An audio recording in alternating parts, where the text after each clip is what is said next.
সুপ্রভাত। সুপ্রিম কোর্টে পিছলো ওবিসি মামলার শুনানি। পরবর্তী শুনানি রয়েছে 28 ও 29 জানুয়ারি। দেখো আজকের ভিডিওতে তোমাদেরকে ওবিসি কেসের যে আপডেটটা হয়েছে, তাহলে বিশাল বড় একটা তোমাদেরকে সত্যি কথা বললো, যেটা তোমরা কোনো ভিডিওতে বা কারো কাছ থেকে এখনো পর্যন্ত পাওনি। দেখো তোমাদের ভিডিও বানিয়ে যারা যারা যত বড় বড়ই টিচার হোক না কেন, যত বড় বড়ই স্যার হোক না কেন, তোমাদের যারা বলছে তারা ছাড়া কেউ দিতে পারবেন না তাদের সঠিক আপডেট। ভাববে একদম মানে তোমরা খারাপ ভেবো না, তারা কিন্তু সম্পূর্ণ ভুয়ো মাল কিন্তু, ঠিক আছে? সম্পূর্ণ মানে মানে একদম তার অ্যাকচুয়ালি তোমাদেরকে বলি একটা কথা, যে এই ধরনের আপডেট মানে আমাদের যে ওয়েস্ট বেঙ্গল পুলিশের যারা সবথেকে বড় অফিসার র্যাঙ্কে আছে তারাও পর্যন্ত কিন্তু জানে না। তবে এটা ঠিক যে আজকের যে আপডেটটা আসলো, ওবিসি কেসের যে আপডেটটা আসলো, সেক্ষেত্রে কিন্তু তোমাদের এই যে জানুয়ারি মাসের 28 তারিখ 29 তারিখে ফাইনাল যে একটা কোনো না কোনো একটা আপডেট আসবে, সেটা কিন্তু সুপ্রিম কোর্ট থেকে জানানো হয়েছে।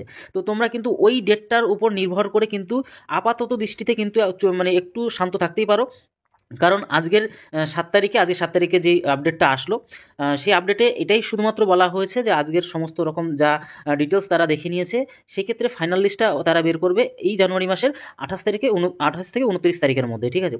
আর আরও একটা জানো তোমরা, যে আমাদের ওয়েস্ট বেঙ্গলে আমাদের যে আন্দোলনগুলো হয়, সেটা কিন্তু বিহারের মতন হয় না, খানসারের মতন কিন্তু হয় না। তাই অবশ্যই তোমরা যদি আন্দোলন যদি করতে চাও, সবাই মিলেমিশে আমাদের প্রত্যেকটা আমাদের রাজ্যের প্রত্যেকটা যারা যারা শিক্ষক রয়েছে, ইউটিউবে যারা শিক্ষকতা করছে, বা বিভিন্ন ধরনের যে কোনো পেশা থেকে হোক না, তোমরা যদি স্টুডেন্ট টিচার, তোমরা যারা যারা যদি সহযোগী হও, অবশ্যই আমরা কিন্তু আরেকবার কিন্তু প্রতিবাদে নামতেই পারি। তো মেন কথা হচ্ছে এটাই নয়, আপাতত দৃষ্টিতে যে আরেকটা যেটা ডেট দেওয়া হয়েছে 28 থেকে 29 তারিখ, সেই মানে ডেটের অপেক্ষায় অবশ্যই আমরা প্রত্যেকেই একটু শান্ত থাকাটাই আমার মনে হয় বেটার হবে। আর যারা যারা বলছে তারা ছাড়া কেউ ডেট দিতে পারবে না, ভাববে সম্পূর্ণ ভুয়ো মাল কিন্তু তারা। তাই মানে জিনিসটা খারাপ ভেবো না, জিনিসটা সঠিক বলে বললাম, কেন তারা নিজেরা ভাবে তারাই সব থেকে বড় পণ্ডিত। আর আমাদের এই পশ্চিমবঙ্গে এই যে বাজে মানসিকতার জন্যই কিন্তু মানে আমরা নিজেরাই নিজেদের কিন্তু ব্যঙ্গ করছি। তো এই জিনিসটা খুব বাজে জিনিস, আমরা চাই এরকম জিনিস নয়।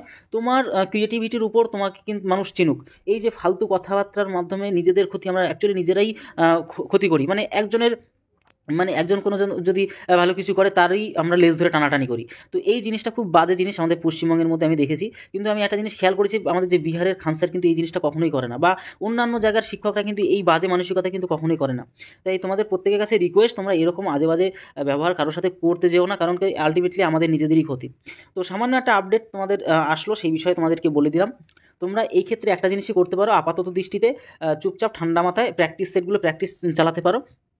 মানে এখন এক কথা যদি বলতে চাই, তোমাদের প্রস্তুতিটা আরও ভীষণ পরিমাণে করতে পারো। তার কারণ হচ্ছে প্রত্যেকে যারা চুপচাপ বসে বসে পড়ছে, তাদের কিন্তু সিচুয়েশনটা তোমাদের যারা আগের আপডেট ছিল তাদের থেকে কিন্তু বেটার হয়ে যাবে। তাই অবশ্যই তোমরা যারা শান্ত মাথায় ভালো করে পরিশ্রম করছো, তাদের কিন্তু আলটিমেটলি রেজাল্টটা কিন্তু বেটার হবে। তো এর জন্যই তোমাদেরকে আপডেট দিয়ে দিলাম। যারা তোমাদের ইউটিউবে বলছে যে তাদের ছাড়া কেউ সঠিক আপডেট দিতে পারবে না, ভাবলাম নিজের মাথা ঠিক নেই। এই হচ্ছে ব্যাপার, মানে এক কথায় নিজেরা আমরা নিজেদের মধ্যেই গন্ডগোল তৈরি করছি। তো সেক্ষেত্রে অন্য কারোর দোষ কী করে দেওয়া যায়? তো এই হচ্ছে ব্যাপার, আপডেটটা হলো। দেখি নেক্সট 28 তারিখ 29 তারিখে কী হয় এই মাসের। তারপর তোমাদের তো আপডেট তো জানাবোই, তোমরা সমস্ত কিছু বিষয়টা জেনে নিতে পারলে। আর আমাদের টেলিগ্রাম চ্যানেলে যুক্ত হয়ে যাও, বিভিন্ন ধরনের ছোটো ছোটো যদি আপডেট আসে তাহলে সেখানে তোমরা পেয়ে যাবে। তো আজকের ডেট হিসাবে আপাতত সেরকম কিছুই হয়নি, বিষয়টা শুধু ডেট চেঞ্জ করে দেওয়া হয়েছে 28 তারিখ আর 29 তারিখে আবার একটা ফাইনাল যে কোনো সিদ্ধান্ত সুপ্রিম কোর্ট নেবে সেটা কিন্তু জানিয়ে দিয়েছে। তো এই হচ্ছে ব্যাপার, তোমাদেরকে বলে দিলাম। তাহলে আশা করি বন্ধুদের কাছে ভিডিওটি শেয়ার করে দিও, সবাই তাহলে বিষয়টা ভালো করে জানুক। তাহলে ভিডিওটি এই হলো, তত সময় ভালো থেকো, সুস্থ থেকো, জয় হিন্দ, জয় ভারত।